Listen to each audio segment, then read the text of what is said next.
An old hag like you isn't worth having as my wife. I'm divorcing you. My husband I had been with for a long time said. I swallowed my arguments and reluctantly accepted his demand.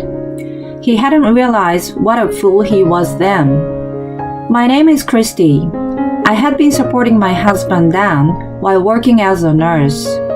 His salary had been raised a little by little over the years, but it still wasn't possible to live solely on his paycheck. We had our struggles, but we made it to this day by supporting each other. 30 years had passed since we got married. It had been wonderful for me. I enjoy balancing home and work life, and above all, being with Dan was still my greatest joy.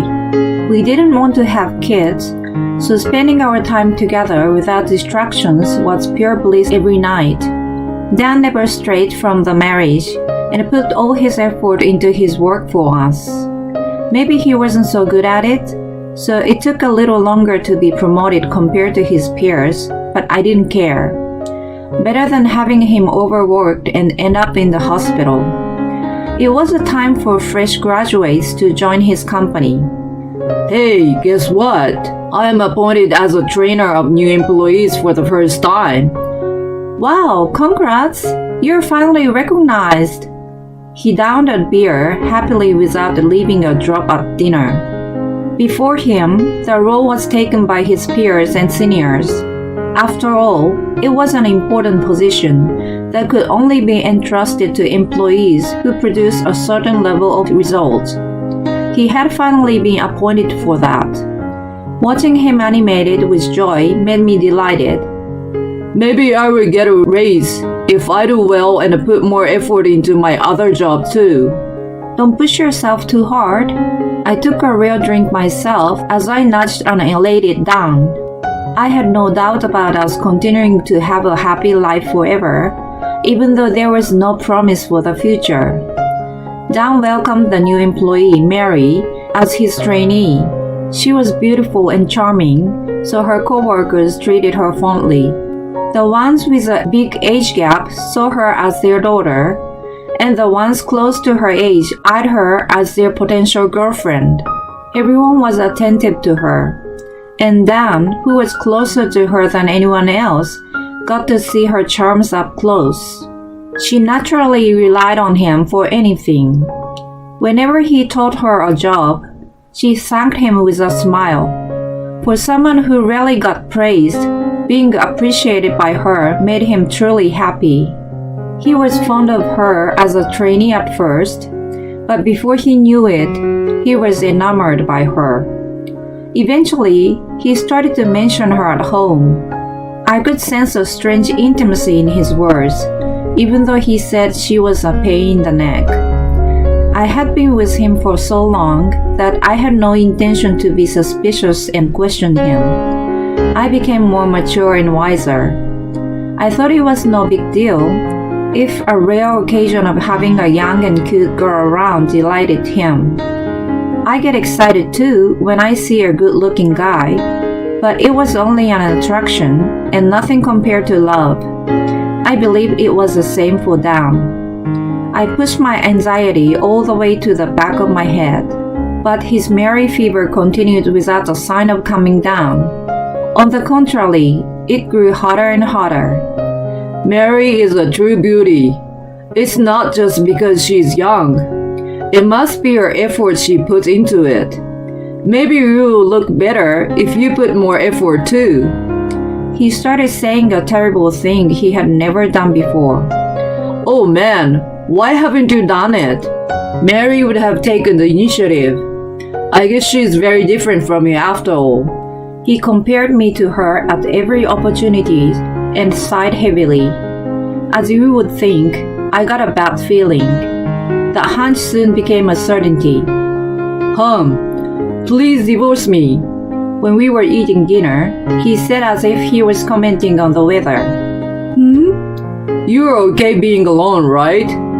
I was speechless, and he carried on. Mary is so vulnerable. Compared to you, she needs me.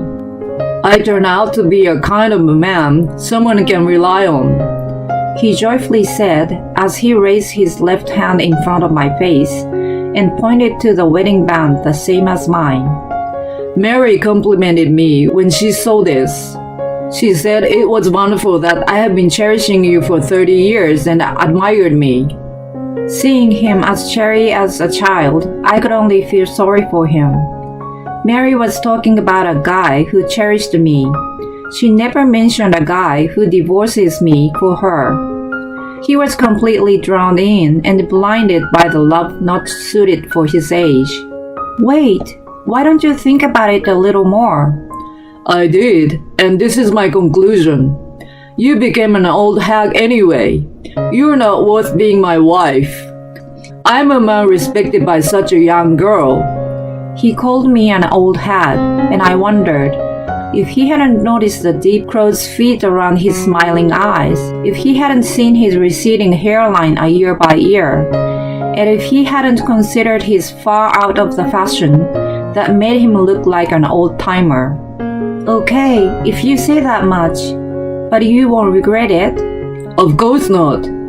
He nodded confidently and guzzled a beer like it was a celebration. It was so sudden and I couldn't think straight, so I asked him to give me some time.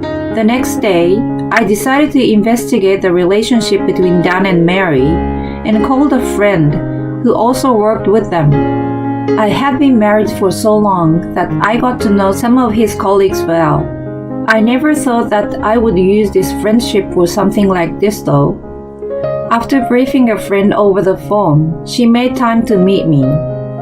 How have you been? You got some drama going on. I know, right? I'm so confused about this.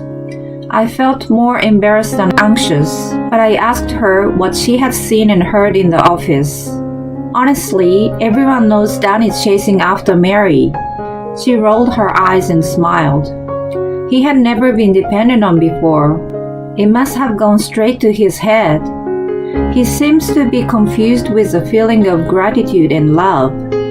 Does Mary seem to feel the same toward him?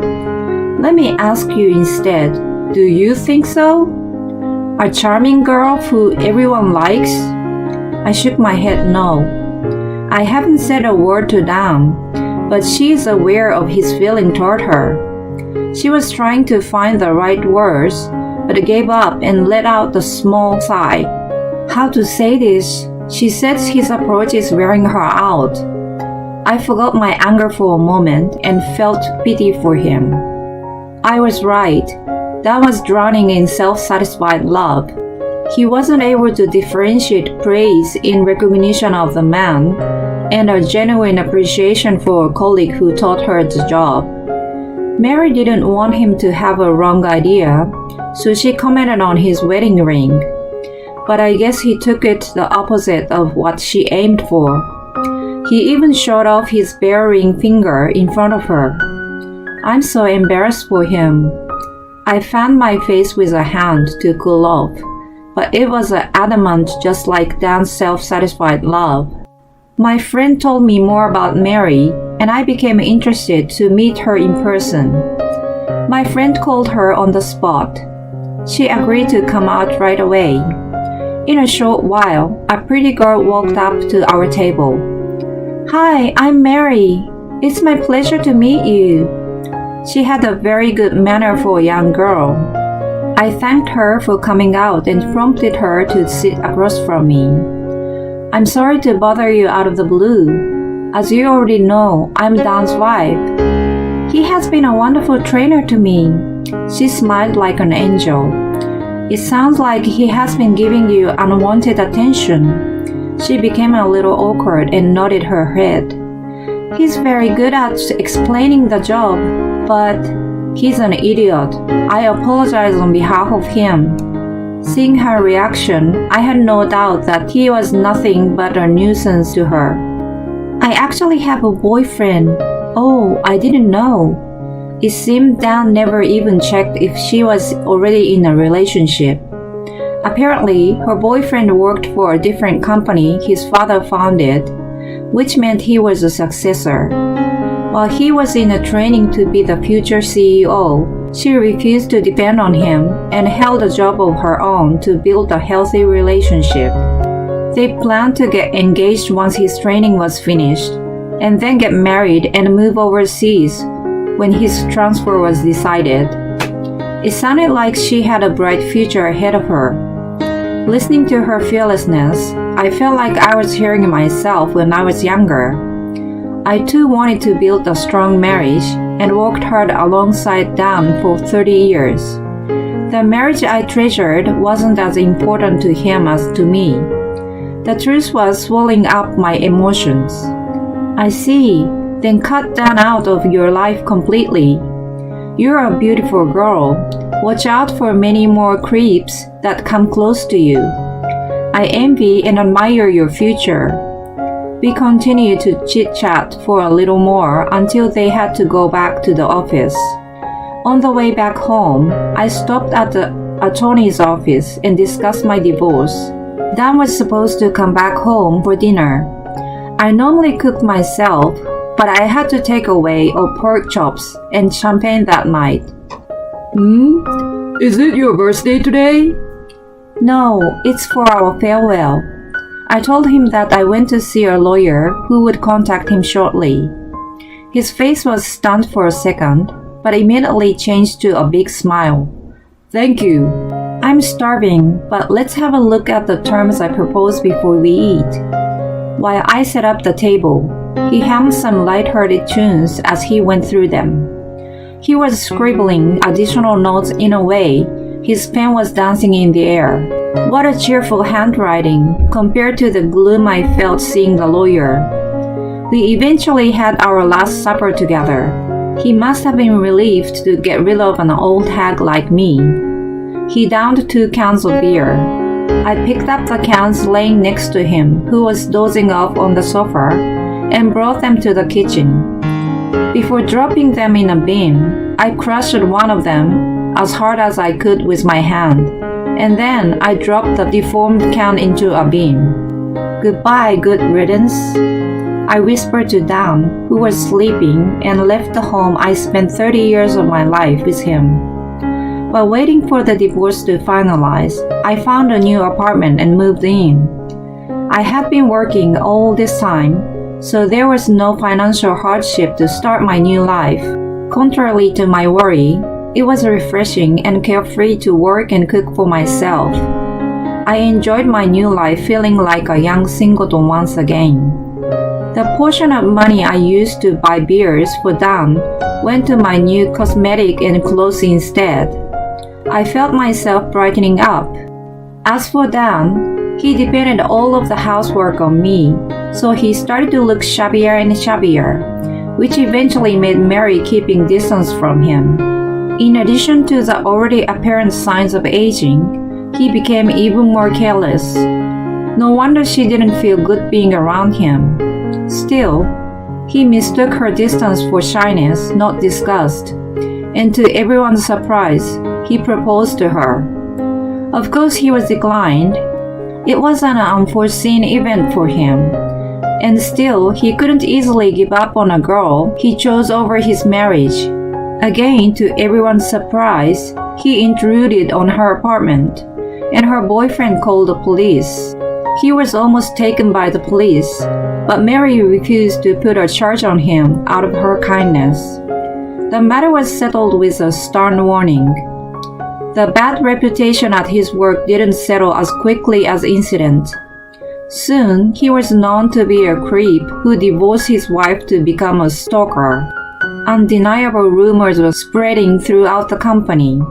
He was never a prominent worker, so the company easily dismissed him. He was abandoned again. Out of desperation, he started gambling with all the money he had. After seeing Mary's boyfriend, he believed she would change her mind once he became rich. Of course, he had no talent or luck in gambling. Only the ever-increasing debt had kept him company. He finally had to sell the apartment we lived in and moved into a trailer park. Even in such a miserable state, he still had Mary in his heart. He waited for her outside of his old office, but he never got to see her again. She had gotten married and had already moved abroad with her husband. He was in total despair without any emotional support and gave me a call after a long while. His voice over the phone sounded way older than I remembered, like he aged years in a matter of several months. Please take me back. His voice trembled. I was silent for a moment and then spoke softly. Our relationship was thrust into a bin with a can of beer that night. Goodbye. He was calling my name as I hung up on him, and then I blocked him for good. I put my phone in a bag and went out. The friend who told me about Dan and Mary was coming out to dinner with me. Having a new fulfilled life, I had told her that I wanted to go to a good steakhouse. Pork chop? Okay, but why? For farewell? What the? I was walking in the air from the excitement to celebrate the true end of my old chapter.